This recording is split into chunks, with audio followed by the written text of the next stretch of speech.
question, I guess, that we've encountered a number of times is with growers, especially with canola, they're pushing the yield envelope. They're looking at 75, 80 bushel yield targets. And when we start looking at how much fertilizer we've got to put down to get to those kinds of targets, we're pushing some blends that, there's just so much fertilizer going in that the seeder just can't push it through. So we've got growers that are looking at some alternatives, like how can you get down 145 pounds of actual nitrogen and maybe utilize Super U and Anvil. Yeah, absolutely, Jack.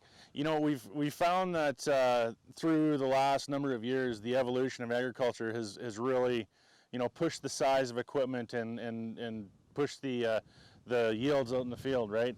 And fertilizer is no different. For guys to be able to do what they're trying to do with these huge yields, pulling that nitrogen out of their blend is a great option. Broadcasting in front of the drill or in the fall are two options that allow you to pull that nitrogen out of the blend, allowing you to, one, be more efficient in the field while you're seeding, but two, get that huge amount of fertilizer down to push those yields to the biggest potential you can get to, right?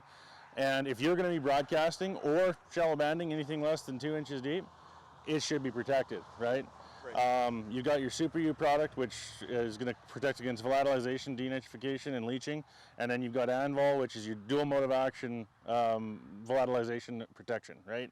The other thing with Anvil is if you use Agrotane as your baseline, it's been around for 20 years. Everybody knows how Agrotane works. You're getting your, whatever it might be, 21 days depending on conditions.